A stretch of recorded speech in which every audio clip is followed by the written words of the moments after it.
Magandang balita mga Lods. Panalo ang ating kababayan na si Gerald Into sa naging laban nito sa Saudi Arabia. Sanib pwersang event ito ni na Riyadh season ni Turki Al-Sheikh at ng WBC.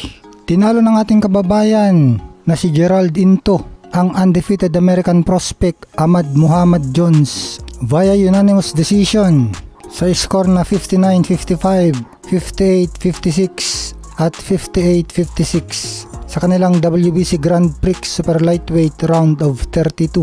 Naganap ang kanilang bakbakan kahapon. Itong tournament na ito ng WBC Grand Prix ay 32 ang kalahok dito.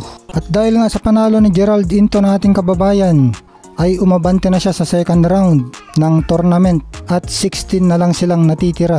Kaya sana magtuloy-tuloy lang ang tagumpay nitong si Gerald Into hanggang sa makarating sa finals at mapanalunan ang WBC Grand Prix Super Lightweight Championship title.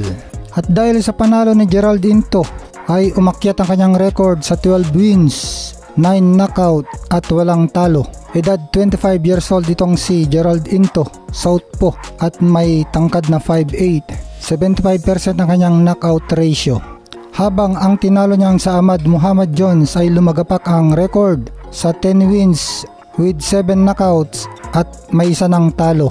Nagpapasalamat naman si Gerald Into sa mga sumuporta sa kanya at nangangakong mas gagalingan pa niya sa susunod na kanyang laban.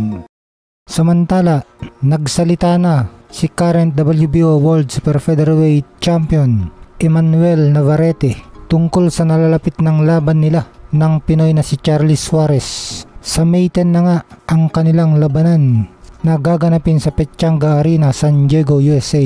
Ayon nga kay Navarrete na mas eksperyensado at mas solido itong si Charlie Suarez kaysa sa dalawang Pinoy na dating tinalo niya na sina Jeo Santissima at Juan Miguel Elorde. Mas kakaiba nga daw itong si Charlie Suarez kaya paghahandaan daw ng gusto ito ni Navarrete. Hindi daw siya pwedeng magpabaya lalo pa target niyang makipag-unification ng mga titulo sa mga champion. At pagkatapos nun, gusto rin niyang umakyat pa ng division sa lightweight division at maging 4 division world champion. Kaya kailangan daw niyang talunin si Charlie Suarez. At kapag umakyat daw si Navarrete sa lightweight division, ang kanyang target ay si WBO lightweight champion Keyshawn Davis. Sinabi na nga rin ng ating pambato na si Charlie Suarez na hindi daw siya papayag na matalo kay Navarrete. Ibibigay daw niya ang kanyang best at paghahandaan daw niya ng gusto itong si Navarrete dahil minsan lang daw yung ganitong pagkakataon na mapalaban sa isang world title fight at baka hindi na maulit ang pagkakataong ito.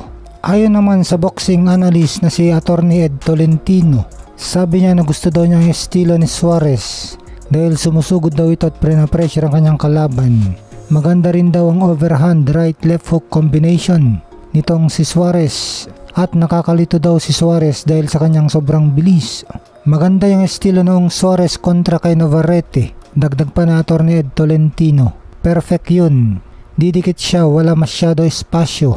Kailangan daw kasing wag bigyan ng espasyo itong si Navarrete dahil pag binigyan mo daw ng espasyo ito, dun daw siya magaling. Na-maximize daw niya yung kanyang mahabang suntok kapag binigyan mo ng espasyo dahil sa mahaba ang galamay nito.